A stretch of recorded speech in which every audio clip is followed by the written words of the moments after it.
Terminamos la semana deportiva y nos vamos a marchar a la montaña, a hablar de alpinismo y aventura, con un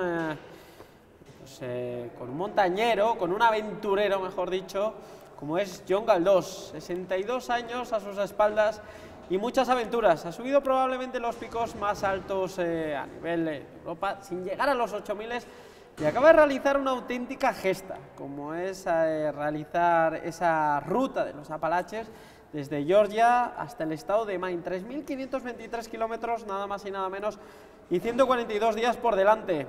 Los true hikers, que se le llama, el 15% únicamente lo consigue, de los que lo intentan, unas 6.000 personas todos los años lo intentan, y él es uno de los afortunados que se ha embarcado en esta aventura que nacía ya por el 2008, ya la tenía en mente cuando estaba en el Aconcagua y que la ha llevado a efecto. Jon Galdós, muy buenas, Jon. Hola, buenos días, buenas tardes, Jon. Eso es, hay que decir de Lezama, de Amurrio, de aquí a la vez. Sí, yo he nacido en Lezama, como has dicho, hace 62 años, y bueno, he vivido en Lezama durante 10 años, luego me trasladaron, me llevaron mis padres a Llodio, y bueno, pues ahora vivo en Orozco. Sí.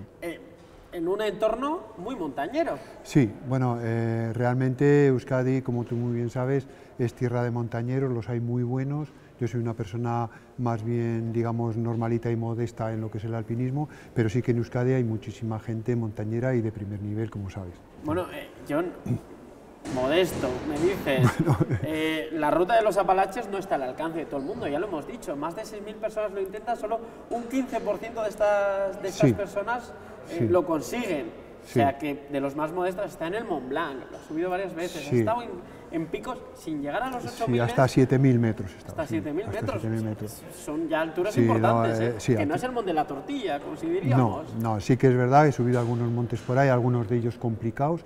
Muchas veces las montañas, la altura no significa que tengan una gran complicación, las hay montañas más bajas y que son muy técnicamente muy difíciles. Sí que he hecho muchas cosas, hago muchas cosas de senderismo también, pero lo más, digamos, espectacular, entre comillas, pues quizás sea el Appalachian Trail, que es más que el montañismo, es casi una experiencia de vida. Sí. ¿Cuál es la primera montaña, Jon, a la que a ti te llevan, me imagino, tus aitas, tu aita, tu ama, y que, bueno, a partir de ahí va naciendo, va surgiendo ese gusanillo por la montaña? Pues yo no sabría decirte ahora mismo cuál fue la primera montaña que subí, pero yo, vamos, así a bote pronto diría que fue el Goikogane en Llodio. El Goikogane, todo ese cresterío que hay, lo que llaman el cinturón de hierro, el Goikogane, el Camaraka, el Ganeco, digamos que esos han sido los primeros montes que subí, yo creo, con 14 o 15 años. O sea, ya... Gorbea, lógicamente, que el Gorbea, bueno, no? Pues he subido muchísimas veces y lo tengo muy trillado. Digamos, muchísimas veces y por varias rutas. Y por varias rutas, sí. Sí, Gorbea es un sitio, yo creo que todo el mundo de alguna manera o en algún momento de su vida ha ido, y bueno, pues en mi caso pues he ido muchísimas veces, sí. ¿Cuál es el monte que mejor recuerdo te deja después de haberlo subido? Esa pregunta es muy complicada. Quizá el Gorbea, porque es un monte de ir un día, puedes hacer, tiene muchos rincones, muchos aspectos, depende del día, cómo subas, y luego eso te permite también hacer lo que es el montañismo y luego bajar, comer en un restaurante de los que hay en el entorno, como puede ser en Murguía, y hacer un día, digamos, completo, ¿no? Yo creo que el Gorbea pues deja mucho pozo y mucho agradecimiento a los montañeros, ¿no? Es una montaña que la tengo cerca de casa y que yo creo que sí, yo creo que el Gorbea, sí. Jon, ¿qué te ha dado la montaña? Bueno, a mí la montaña me ha dado muchísimas cosas, me ha dado una vida diferente, digamos, al trabajo, me ha permitido conocer personas increíbles en todo el mundo, me ha hecho mejor persona, creo yo, me ha hecho... ¿En qué aspecto te ha hecho mejor persona la montaña? Porque la montaña pone a cada persona en su sitio. Muchas veces esa arrogancia que podemos tener las personas en un momento dado de nuestra vida, que pensamos que nos llevamos el mundo por delante, la montaña te pone en su sitio rápidamente, te hace humilde, te hace ver lo que es el sufrimiento duro y incluso muchas veces muy duro y muy difícil, y te hace ver que eres realmente muy pequeñito en comparación con otras cosas, te hace valorar aquello que tienes, ves las dificultades, compruebas una y mil veces que las cosas ahí no son diáfanas, el frío es frío, el calor es calor, el peligro es peligro, y eso no lo ves normalmente en la vida diaria. ¿Cómo describirías las sensaciones que a ti te aporta la montaña, el ir subiendo, ese sufrimiento que dices? ¿Cómo, para alguien que diga que esté ahora mismo sentado en el sofá de su casa, para activarle esa chispa, para decir... Joder. Pues yo le diría que, bueno, todas las cosas cuando se hacen o cuando llegas, digamos, a un nivel, que tampoco el mío es que sea una de esto, cuando llegas a un nivel empiezas normalmente poco a poco, empiezas igual quizá dándote cuenta de que tienes, en muchos casos, no ha sido el mío, pero igual que tienes sobrepeso, por ejemplo, y que dices, joder, voy a andar 5 kilómetros, 5 te llevan a 6, 6 te lleva a 10, 10 te lleva al Gorbea, el Gorbea te lleva al Amboto, el Amboto te lleva a no sé dónde, y es así como normal, exactamente, ¿no? Y si tienes ese interés por la montaña, por los deportes al aire libre y así, yo creo que es algo como muy natural que tú vayas poquito a poquito subiendo como una escalera, que en este caso serían pues las montañas, ¿no? Y luego vas a los Pirineos, luego dices, ¿y por qué no voy a ir yo a tal sitio? Luego asistes igual a charlas como la de que hoy tenemos la oportunidad aquí de asistir de Carlos Soria, y compruebas las vivencias de esas personas que a poco interés que pongas pues te llenan muchísimo, y eso despierta en ti un interés por hacer no ya estas cosas como Carlos Soria, pero sí ir a montañas, ir a sitios, ir a países lejanos. Yo me considero más aventurero que alpinista. ¿Por qué? Porque me gusta, a ver, hay alpinistas muy buenos, van a muchos sitios, hacen la montaña, se aclimatan, suben, bajan y se vuelven a casa. A mí no, a mí me gusta hacer eso mismo, subir a la montaña, pero luego cuando he acabado me gusta hacer un viaje por ese país, conocer su cultura, su modo de vida, ver cuál es la naturaleza de las cosas, por qué las hacen. Ese tipo de viaje me gusta a mí. En ese sentido soy un viajero más que un alpinista. ¿Sí? Para que nos entendamos, no solo, como tú le dices, John, llegar, subir, bajar, decir esto es deporte. Ese es deporte puro y duro, eso es deporte puro y duro. Sino conocer el entorno, conocer a sus gentes, conocer la cultura, ¿no? Exacto. Entrar dentro de las entrañas de la montaña. Exacto, y ver, comprobar cómo vive esa gente, si puedo convivir con ellos ya sería maravilloso, que yo he tenido la oportunidad de hacerlo. Por ejemplo, hace 2 años estuve en Irán también, que estuve en el Damavand y en el Taise Suleiman, y luego recorrí Irán, y pues ver ese país, convivir con la gente, me invitaron a sus casas, por ejemplo, a comer con ellos, o sea, conocer su cultura. Eso es lo que a mí me gusta. Ir a la montaña, de alguna manera la montaña se convierte, además de que me gusta y en una pasión, se convierte en una disculpa, digamos, para hacer, o en un pretexto para hacer luego el viaje, ¿no? ¿Y cuál es el lugar que más te ha impresionado? Ya sea por las vistas, ya sea por sus gentes, por la cultura, por lo dispar, ¿no? de lo que tenemos aquí al lado, de lo que vivimos. Pues quizá el pico Lenin, porque la cultura es muy diferente. Eso está en la cordillera del Pamir, en Kirguistán, y es un mundo como muy diferente, ¿no?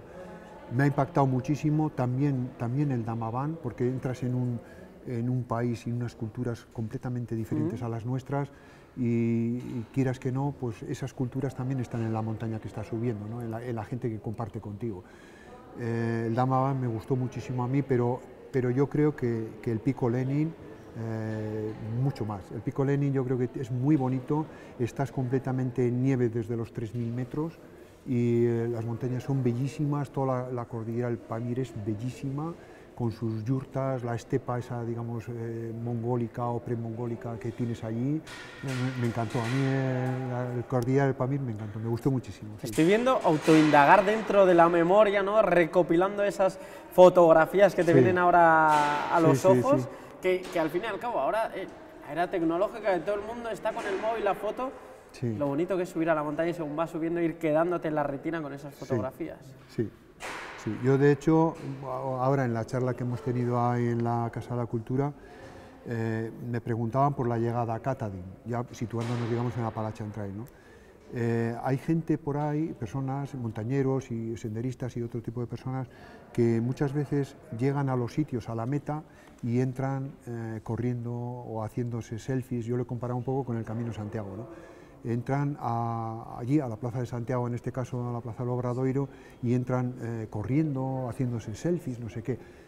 A mí, cuando llego al final de una experiencia como esta, que ha sido el Appalachian Trail o el Lenin o cualquier otra, me gusta entrar despacio, dejar para el último día solamente un tramo pequeñito para disfrutar de la llegada muy despacio, es decir, entrar muy despacio, disfrutando de todo eso que has tenido por detrás, de todas esas vivencias que has tenido por detrás, recordándolas como si fuera una película, y entrar despacio, pues como digo, a la Plaza del Obradoiro, o en este caso a Katahdin cuando llegas arriba, esos 3.500 kilómetros, que luego hablaremos de ellos, pero pensando en todo lo que ha habido por detrás y recreándote de alguna manera en esa llegada emocionante y súper emocionante para que quede grabada de alguna manera, pues no sé, a fuego en tu persona y en tu alma. Sí. Antes de ir con esa ruta de los Apalaches, indudablemente hay un periodo en el que tienes que prepararte, tienes que prepararlo. Y todo comienza, y no me quiero equivocar, 2008, Aconcagua, y un nombre. Sí, Anthony. Anthony, sí. Bueno, yo allí en Aconcagua, yo fui en una expedición internacional en el 2000, a primeros del 2008, y fui, ya te digo, con una expedición internacional que había italianos, sudafricanos, etcétera, y había un norteamericano también de nombre Anthony, y allí en el proceso de aclimatación a la Aconcagua, pues allí estás mucho tiempo en las carpas, pues estás ahí comiendo, haciendo tal, y allí había una persona, como digo, de nombre Anthony, y este nos hablaba de la Appalachian Trail. Yo no había oído nunca hablar de eso, y me pareció una cosa como muy bonita, muy espectacular, un reto en toda regla, una experiencia... Es más que un reto, es una experiencia de vida, es algo yo lo defino como brutal, en el mayor sentido de la palabra, y bueno, me lo incorporé como uno de esos viajes que yo suelo tener siempre en mente. Ahora mismo igual tengo 5 o 6 por ahí que me voy documentando, los voy incorporando, digamos, a mi haber, y claro, una cosa de estas no la puedes hacer porque necesitas por lo menos 5 meses para poder hacer. Normalmente las personas que terminan esto lo hacen en unos 6 meses y medio, ¿no? Entonces, claro, yo no tenía ese tiempo, y este año pasado sí que lo he tenido, ¿no? Yo me prejubilé con 60 años en agosto del año pasado, pero ya no podía automáticamente o de inmediato ir a Norteamérica y empezar a hacer eso, porque ya entrábamos en invierno y tal. Entonces dije, bueno, pues lo voy a hacer el año que viene, y ya empecé a pensar en cómo hacerlo. Y decidí que lo iba a hacer de sur a norte, buscando el verano siempre, a medida que iba al norte, pues ir buscando el verano y las mejores condiciones climatológicas, ¿no? Preparé todo para ir a Georgia a finales del mes de abril, y el 1 de mayo pues empecé lo que es la travesía esta, ¿no?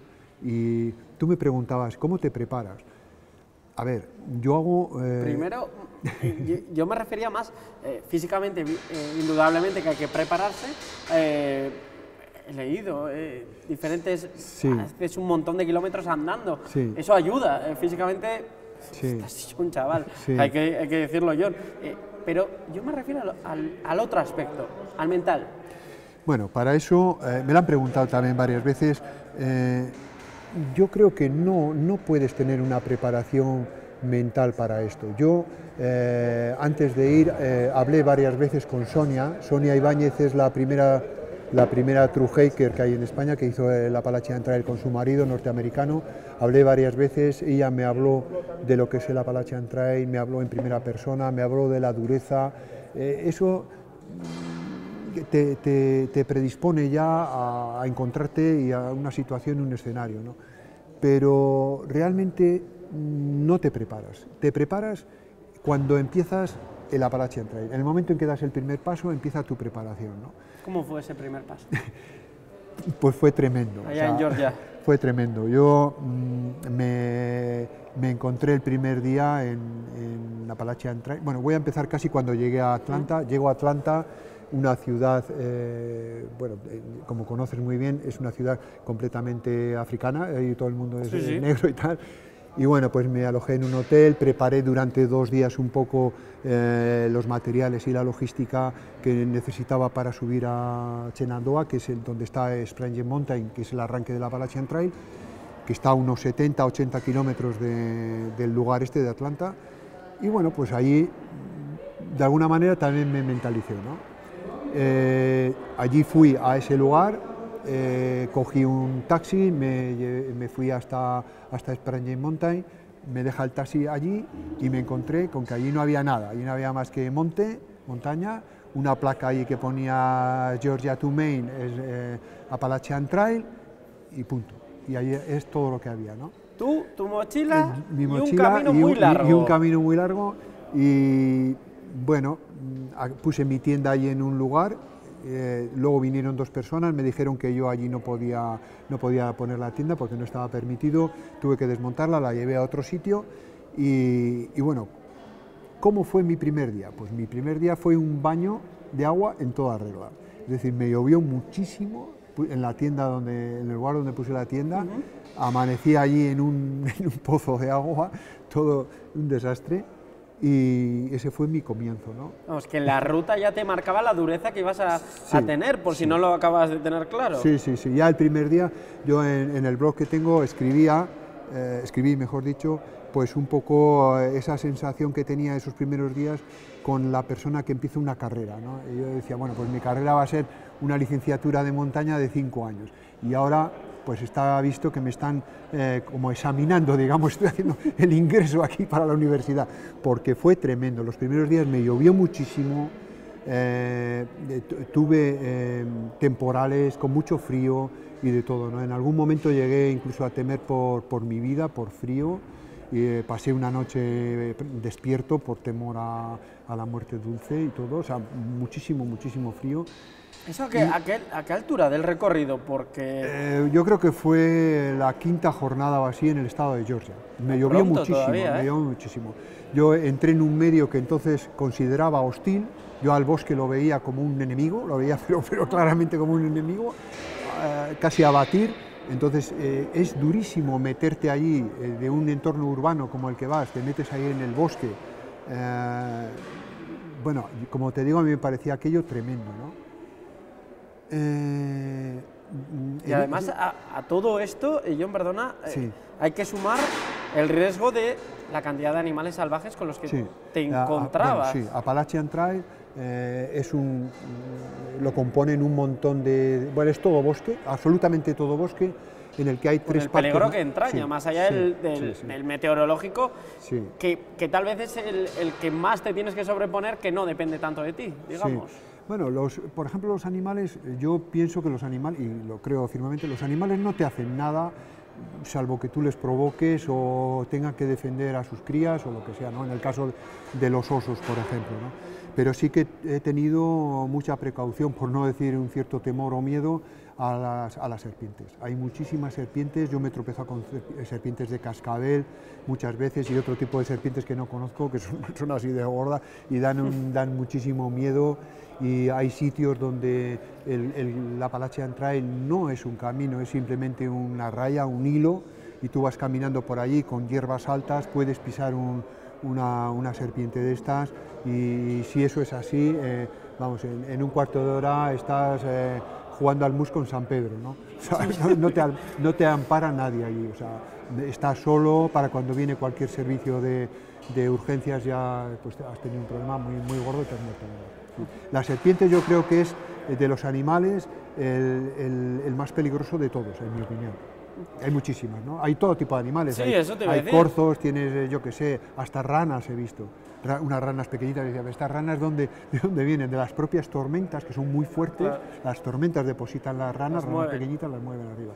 He visto todo tipo de animales, turkey, tortugas, yo qué sé, de todo tipo, ¿no? ¿Cuál es la fotografía con la que te quedas, ya no sé si de toda la ruta, o las 2, 3 imágenes que guardas en la retina de esta Appalachian Trail?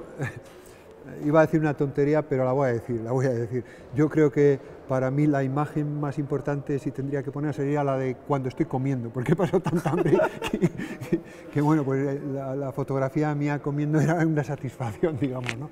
Pero fuera de esa broma, yo creo que en Appalachian Trail hay varios iconos, ¿no? Uno de ellos es cuando llegas, lógicamente, a Katahdin, lo que es el caballete, con esto, eso es algo que no dejan de ser 4 tablas montadas allí, pero es algo que llena muchísimo, muy simbólico, y llegar allí supone un esfuerzo enorme, terrible y tal.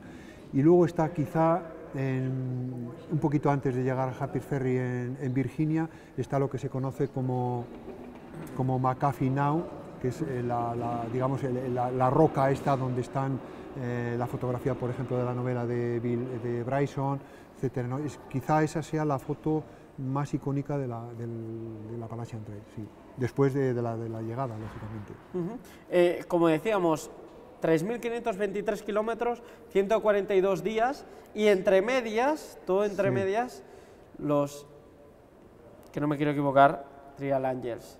¿Quiénes son? Sí, bueno, a esos 3.523 kilómetros exactamente hay que añadirle el índice de dificultad, es decir, hay unos 142.000 metros de nivel acumulado, lo que tienes que salvar, ¿no? Y el escenario en 3.500 kilómetros de ese recorrido es muy variado. Tienes zonas, luego voy a los Trail Angels, tienes zonas de una dificultad extrema, en ratios de dificultad de 1 a 10, valorados en 10, tienes que ir trepando con un peligro tremendo, tienes zonas llanas con muchísima piedra, tienes zonas pantanosas, hay de todo, absolutamente de todo tipo de escenarios, ¿no? ¿Qué es a lo que, perdona, y ahora vamos a ir a los Trail Angels, qué es lo que más respeto tenías? Antes nos estabas comentando el tema de entrar en el bosque. Sí. Ese bosque cerrado que prácticamente no te deja ver si es de día, si es de noche, qué es lo que ocurre, porque te atrapa. Y ahora como las paredes escarpadas, el tener que escalar, el tener que... no sé, a cada cosa que nos cuentas, la aventura va cogiendo de superhéroe, de verdad. No sé, quizá si ha habido algún punto de heroicidad en mi persona, ha sido en la voluntad, digamos, en la voluntad inquebrantable de acabar lo que he empezado. Ese puede ser mi único punto de heroicidad, ¿no? Pero sí que el bosque, que yo lo veía como un enemigo, durante mucho tiempo lo vi así, pero he acabado esto y ahora ya no lo veo como un enemigo, ahora lo veo de otra manera. Creo que el bosque me ha protegido claramente, por ejemplo, de las inclemencias meteorológicas, del viento, de los vientos fuertísimos que hay en muchos sitios, del agua directamente que te puede estar dando, del sol. Esos 3.500 kilómetros al sol, sin árboles, no tendría ni piel ya, o sea, estaría hecho un cromo. Me ha protegido, me ha proporcionado medios incluso de comida, en algún caso, he comido bayas, he estado a punto de comer bellotas, por ejemplo, por falta de comida, me ha proporcionado lógicamente agua. Entonces, en ese sentido, el bosque no ha sido mi enemigo, me ha protegido. Yo creo que el bosque me ha protegido, ¿no? Estar 5 meses en un bosque, metido allí, yo no me daba crema solar, lógicamente, porque no tiene ningún sentido, no veías el sol muchas veces, a veces avanzabas durante kilómetros y kilómetros como metido dentro de un túnel de árboles. Es una sensación muy agobiante, muchísimas veces muy agobiante. Tienes que poner la cabeza en otro lado. Mira, para eso yo tengo mucha facilidad, mi cabeza está separada del cuerpo habitualmente y piensas en otras cosas, procuras tu cabeza ponerlas en situaciones, digamos, mejores, ¿no? Yo soñaba, por ejemplo, con el mar muchas veces, el verde me comía, estaba del verde hasta el gorro, o sea, a veces me causaba muchísima angustia, ¿no? Pero, ¿por qué avanzas? Muchas veces avanzas y continúas porque no te queda otra, porque no tienes un punto de abandono, digamos, ¿no? En otros sitios tienes un punto de abandono y estás pensando, quizás, no ha sido mi caso, yo no he pensado en abandonar nunca, ¿no? Pero igual dices, bueno, pues aquí hay un punto de abandono porque hay un coche y me voy para casa y se acabó, ¿no?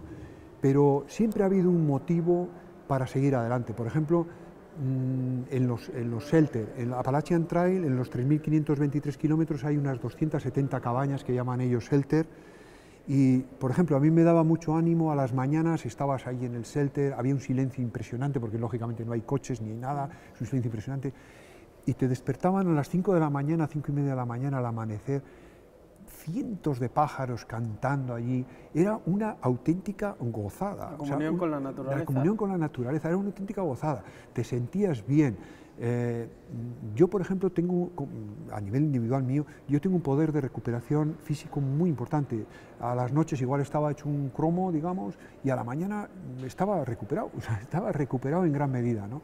Y tenía la fuerza suficiente para emprender ese nuevo día y sumar ese nuevo día a la Appalachian Trail. Los pájaros me han dado mucha alegría, mucha fuerza, la lectura, la convivencia con otros compañeros también, porque tus penas, pues compartidas, ya sabes, como suelen decir, son menos penas. Y hay también las personas estas que hemos definido hace un momento como Trail Angels, ¿no? Los Trail Angels son personas que se dedican, que su misión, digamos, una misión que ellos han adquirido consigo mismos, es ayudar a los hikers. Hiker le llaman ahí a la persona, a senderistas, normalmente senderistas de grandes recorridos y tal, y true hikers les llaman a los que acaban en el Appalachian Trail de una tirada, ¿no? Entonces, estas personas, Trail Angels, yo pronto tuve conocimiento de ellos y pronto tuve su ayuda, ¿no? Son gente que te ayuda, que ayuda a los hikers de una manera emocionante. Yo llegaba a llorar con la ayuda que me han prestado, a llorar. Son gente que tú cuando crees que estás, y que estás muchas veces hundido, que no puedes, y vienen allí y te ayudan y te hablan y te dan un abrazo. A mí me han dado estar por la calle y me preguntarme si soy un true hiker, ellos saben lo que eso supone, te dan un abrazo en mitad de la calle, te dan ánimos, pero no solamente ánimos, hablan contigo, te proporcionan los medios aquellos que no tienes. Muchas veces igual, lógicamente estás en un sendero de montaña y tienes que ir a comprar provisiones, todo está lejos en Estados Unidos, una tienda igual tienes que ir 15 o 20 kilómetros a apartarte de la Appalachian Trail para ir allí, dependes de gente que te tiene que llevar en sus coches o de alguna manera, ¿no? Y entonces esta gente desinteresadamente te llevan, te traen a los supermercados, te ayudan con todo tipo de historias, te dan comida, bebida, como digo, te llevan, te traen. A mí me han llevado a sus casas a dormir, cuando he estado en momentos de gran dificultad, me han llevado a sus casas a dormir. Y no solamente eso, yo he dormido en la misma habitación que ellos, o sea, que eso es algo que, bueno, que es súper emocionante y que yo no lo olvidaré jamás. Estaba en una situación muy mala y ellos me llevaron a dormir con ellos a su habitación en una cabina. Entonces, esa gente que está ahí, que están a lo largo de la Appalachian Trail, que tú igual vas andando, hay un cruce con una pista forestal que ellos llaman ahí road o jeep road le llaman, y ellos mismos han depositado allí comida para los hikers, o bebidas para los hikers, Coca-Colas, no sé qué, o cualquier otra cosa, ¿no? A veces te encuentras con personas ya jubiladas que bueno, ellos han sido hikers, saben de lo que se sufre, de lo que estamos hablando, y dedican el resto de su vida a ayudar a los hikers. Su sueldo, su pensión en este caso, compran materiales, comida, todo tipo de cosas que puede necesitar un hiker, desde bastones hasta, yo qué sé, mochilas pequeñas, esto o lo otro, y van a los ROAD, esperan a los true hikers allí y toda esa comida, todo lo que han comprado, lo regalan a los true hikers, lo regalan a los true hikers, o montan unos chiringuitos por allí y dan de comer a todos los true hikers que aparecen por ahí en ese momento, desayunos, comidas, lo que sea necesario. O sea, es algo súper emocionante. Yo en el blog que tengo escrito sobre Appalachian Trail, yo mismo me hago la pregunta y yo mismo me hago la respuesta, me digo la respuesta, ¿no? Yo creo que Appalachian Trail, gracias John, yo creo que Appalachian Trail son los Trail Angels. Ellos dan sentido a la ruta, son muchísimos miles de personas los que ayudan a los true hikers, y sin ellos es imposible, absolutamente imposible hacer una ruta de estas, absolutamente imposible. Ellos son los que dan sentido, los que dan vida a la Appalachian Trail y son el alma de la Appalachian Trail. Gracias a ellos son ese 15% que la consigue terminar, entre los que estás tú. Sí. Bueno, yo hoy mismo estoy aquí en Vitoria-Gasteiz y ahora mismo ni me creo todavía que haya sido capaz de hacer una cosa así, o sea, todavía yo creo que no lo he asimilado, no lo he asimilado. Yo allí he visto gente mucho más preparada que yo. Normalmente los hikers que intentan esto tienen el 95% de la gente o más, son personas que tienen entre 25 y 40 años. Yo allí era una excepción. Como decía antes, quizá mi mérito está en la resistencia, ¿no? en esa voluntad inquebrantable de seguir y de seguir y de seguir y de seguir y de no darme por vencido, ¿no? La veteranía es un grado también. Sí, yo suelo decir en cuanto a la veteranía que hace más una mirada que otra cosa, y es verdad, ¿no? Es verdad, sí. Ese libro que tienes ahí, una pequeña guía Sí, de la Appalachian sí, Trail. bueno, esto es como, esto es como la Biblia, ¿no? Esto, Appalachian Trail está mantenido todo el recorrido por voluntarios, exclusivamente por voluntarios. Está toda la ruta y todo lo que yo he podido conocer allí inmaculado, o sea, no ves un papel, está súper cuidado todo, y eso lo hacen 31 clubs de montaña y todo con voluntarios. Hay miles de voluntarios que hacen, pues pintan las señales o cortan los árboles caídos o desbrozan no sé qué o acondicionan el camino. O sea, hay miles y miles de voluntarios, ¿no? Y esos 31 clubs de montaña están agrupados en una organización que se llama Appalachian Trail Conservancy. Enséñanos a Sí, cámara el sí. libro que lo capta nuestra compañera Miriam. Sí, y están ahí explicados, ¿no? Sí. Es un libro que se edita todos los años, se actualiza todos los años. En Estados Unidos cuesta, no recuerdo ahora muy bien, unos $15 creo. Y bueno, pues este libro es un libro técnico y está escrito en inglés. El libro te indica punto a punto todo lo que un true hiker puede necesitar en todo momento, ¿no? Por ejemplo, donde hay shelter, las cabañas, donde hay agua, donde hay ciudades, donde tienes lugares para comprar lo que ellos llaman groceries, o sea, donde hay hostel, donde hay, o sea, todo tipo de cosas, aquí está explicado, ¿no? En la milla tal, tienes esto, tienes lo otro, tienes distancias o lo que sea, ¿no? Por ejemplo, vas a un shelter y te dice, bueno, pues a 3 millas, o perdón, a 0,3 millas o a 0,5 millas tienes agua, ¿no? Y bueno, pues tú ya sabes que yendo allí, caminas media milla, que son 800 metros, eso normalmente le llamábamos ahí trail water, que joder, te haces un montón de kilómetros y luego tienes que bajar ladera abajo para coger agua, te entra una cosa, pero lo haces, sí. Pero lo haces, ¿eh? Ya te digo que lo haces. Entonces, este libro está muy bien, luego tiene muchísima información añadida, por ejemplo, sobre los hostels, que son como albergues. Te dice pues qué tipo de servicios tiene. Imagínate que tiene wifi o que hay alguien que te acerca o te lleva a ese hostel, si hay taxis, si no hay taxis, si se come bien, si te atienden bien, si te atienden mal. Es un libro una guía magnífica, imprescindible, ¿no? Imprescindible. Para hay 2 guías, esta que es la oficial, digamos, de Appalachian Trail, y luego hay otra que es un librito como más pequeño, que muchos hikers la utilizan porque es como un blog y a medida que van avanzando le van arrancando hojas para quitar peso. Fíjate, claro. Yo he visto allí true hiker que hasta los cepillos de dientes le quitan el mango para quitar peso. O sea, hasta ese nivel he visto. Yo he viajado allí con un peso medio de 24 kilos y al final todo pesa, ¿eh? Todo. Esto también. Sí, después de los 142 días todo pesa. Vale. John, por ir concluyendo, de verdad que nos quedaríamos horas escuchándote porque hablas apasionadamente del mundo de la montaña y de esta Appalachian Trail, que yo creo me da la sensación de que incluso a ti mismo te ha cambiado la vida. Sí. Bueno, yo he tenido muchas experiencias de montaña que ya de alguna manera me habían situado y había encontrado ya el centro de gravedad permanente, que diría Battiato, ¿no? O sea, pero esto sí que es verdad que me ha hecho ver la vida de otra manera, si quieres, más forzada, ¿no? Yo he visto mucho cariño por parte de la gente, a mí me ha llegado mucho al alma. Muchos trailangers, por ejemplo, uno de ellos que me llevó a comprar una de las zapatillas que tenía destrozadas, me ayudó muchísimo y me dijo sus palabras, me dijo: yo no te voy a cobrar nada ni te voy a pedir nada a cambio, pero tú, cuando veas una persona necesitada, ayúdala. O sea, eso que parece una cosa que no tiene sentido o que no puedes cambiar, eso cambia la vida y cambia el mundo. Esas pequeñas cosas cambian el mundo, este mundo tan tan egoísta. Los pequeños actos son los que cambian el mundo. Y yo he tenido muchas cosas de esas, muchas en el Appalachian Trail. Y eso te hace ver que nosotros pues también tenemos la obligación de hacer cosas por los demás, ¿no? Yo suelo decir a veces que nosotros, los que damos, a veces damos a otros, tenemos también la obligación de dar las gracias. No el que recibe, también el que da.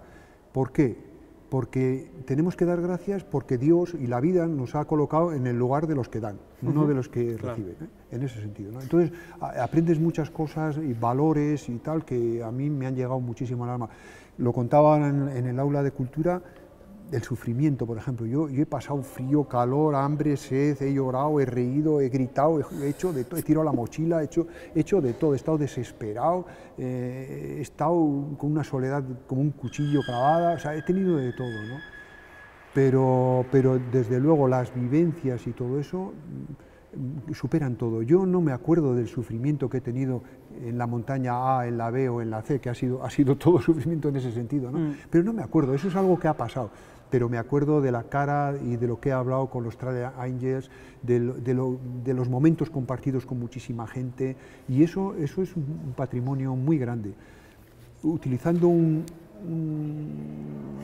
unas expresiones que hay en Irán, hoy, ya un mes y medio, casi 2 meses que he venido de Appalachian Trail, puedo decir que hoy mi sombra, como dicen en Irán, mi sombra es más grande que cuando fui. Y ese es un poco el resumen y tal, y el saldo ha sido positivo, lógicamente, ¿no? ¿Próximo objetivo, Jon? Bueno, yo suelo decir que sobrevivir, que es me lleva las 24 horas del día. No lo sé, no lo sé. Yo ahora mismo, esto del Appalachian Trail, tengo escrito un blog con muchísimas cosas.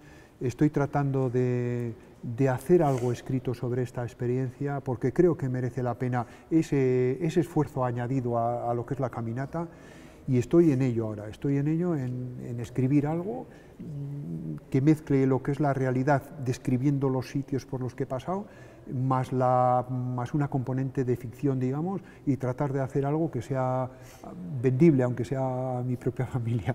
No, bueno, pues... ahí ando, ¿no? Y en eso estoy dedicando el tiempo. Hay que decir que el blog es muy recomendable, en el que va explicando día a día prácticamente las vicisitudes, ¿no? de ese largo caminar, de ese largo viaje que finalmente, pues como tú bien decías, te ha cambiado la manera de ver las cosas, te ha cambiado en parte la vida, ¿no? La simbología, ¿no? que se tenía al inicio en Georgia, con cómo empiezas, que ya el camino te lo pone realmente complicado con ese torrente de lluvias, y cómo pues, finalmente acabas entrando.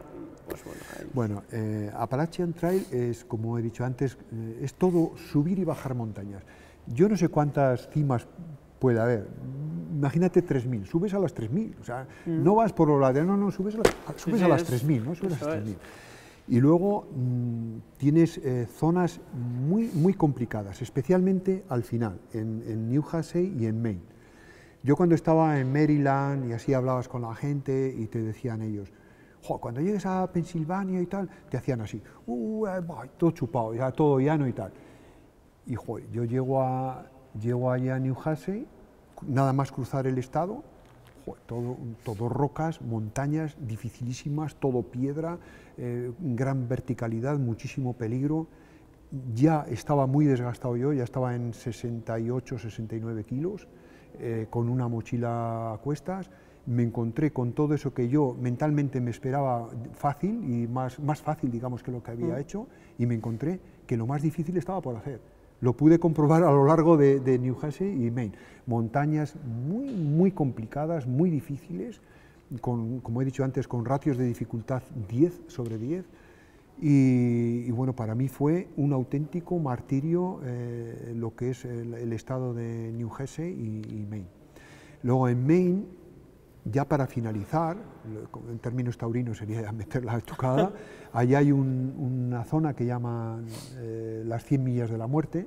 Son 100 millas en los que no hay, 100 millas que son 160 kilómetros, que no hay ningún servicio de ninguna clase. Es decir, tú ahí tienes que ir a una ciudad, que si no recuerdo mal ahora se llamaba Mosen, te tienes que hacer acopio de materiales, tienes que pensar muy bien lo que compras, porque te lo tienes que llevar todo.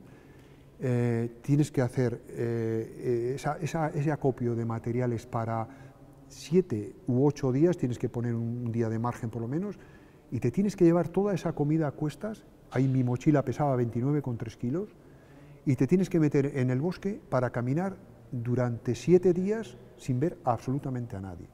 A nadie. Fue tremendo el llevar la mochila, el estar ya muy castigado, con muy poco peso, y psicológicamente también, ¿no? ¿Por qué? Porque había hecho ya tantos kilómetros, tantos miles de kilómetros, que tenía una especie de ansiedad por llegar. Mentalmente tenía esa ansiedad y pensaba y tenía la sensación de que no avanzaba, es decir, era una cosa psicológica. Y llegaba, y de hecho bajé mucho el ritmo a 16 kilómetros diarios o así. Al final hice una media de unos 25 kilómetros diarios porque otras veces había hecho mucho, pero en esos estados apenas pasaba de las 16 kilómetros al día, porque es que llegaba agotado al final del día, entre el peso de la mochila, psicológicamente lo que te digo. Tenía la sensación de que no llegaba nunca a Katahdin, ¿no? Pues, y entonces el último día yo pensaba que a Katahdin podías ir como el que va al Gorbea, ¿no? Dices, bueno, pues yo voy hoy y tal. Y llegué a una ciudad que se llama Millinocket, y resulta, no, en Mosen fue. Y me doy cuenta de que no, de que la llegada a Katahdin, a Baxter Peak, está regulada por los rangers, es decir, tú ahí no puedes subir cuando quieres. Entonces ahí obtuve el permiso de escalada para Katahdin para un día en concreto, que fue el 20 de septiembre, ¿no? Entonces ya tenía mis permisos en regla, fui a un sitio que se llama Abolbridge, y bueno, allí estuve con un ranger. El ranger ya me asignaron mi lugar, digamos, en el sitio de arrancada, la base, digamos, de Katahdin, y bueno, pues de allí, del campo base, digamos, a Katahdin arriba hay 8 kilómetros. Bueno, hasta el último metro es escalar y es sufrimiento. Igual lo has leído tú, John, es un nido de águilas, al punto de que los rangers te aconsejan que no bajes por el mismo sitio donde has subido. O sea, tienes que ir trepando por las piedras con un peligro impresionante y tal. Llegas a una especie de meseta, ves la cumbre de Katahdin allí, vas como flotando, en tu cabeza tienes los 3.500 kilómetros como en una película. Fue súper emocionante, a mí me salieron las lágrimas, me puse a llorar como un niño allí. Es espectacular la llegada, toda la gente te abraza, fue una cosa, bueno, que no se me olvidará nunca, ¿no? Estuve en la cumbre como 2 horas o así, comiendo, hablando con la gente. Y luego ya hice el camino de vuelta por donde me dijeron los rangers, es decir, por un camino, un trail que llaman ellos, para bajar a otro sitio, ¿no? Que tenía una dificultad, si la otra era de 10, esta era de 9, tampoco está sí. Bueno, y de allí, bueno, pues bajé andando, fui a la oficina de los rangers, y de allí luego me fui andando también durante muchos kilómetros, hasta que me recogí una pick-up de un guarda forestal y me llevaron allí a donde está la oficina de los rangers, entregué mi permiso de escalada, y luego de allí pues ya me fui a un hostel y terminé mi aventura en Appalachian Trail. Casi nada, casi nada. Pues John, es que a medida que ha ido avanzando la charla, de verdad, que es que no sé si me han dado ganas de ir a la Appalachian Trail o ganas de leer tu futuro libro que el lector se meta contigo dentro de esa experiencia que has vivido. Tiene que enganchar, un libro, cualquier libro tiene que enganchar de alguna manera. Yo creo que esta ruta, que tiene unos 90 años, no es algo improvisado, la ruta esta la crearon para atraer a la gente de las ciudades a un entorno natural como son los Apalaches y tal, y bueno, conformaron el libro, ¿no? Yo voy a poner todo la inteligencia que Dios me ha dado en montar un libro en condiciones y que atraiga y que despierte un poco el interés de la gente, ¿no? no sé si lo conseguiré. Igual dentro de unos meses estamos hablando de ese libro y, seguro. Y bueno, pues para mí sería algo muy grande. Para mí sería algo muy grande. Seguro que sí, lo esperamos aquí en tu ciudad, ¿no? En Vitoria, esa presentación. De verdad, Jon, ha sido un verdadero placer y un auténtico lujo poder haber charlado contigo de esta experiencia de vida. Muy bien, gracias a ti, Jon, y a Canal Vitoria. Gracias.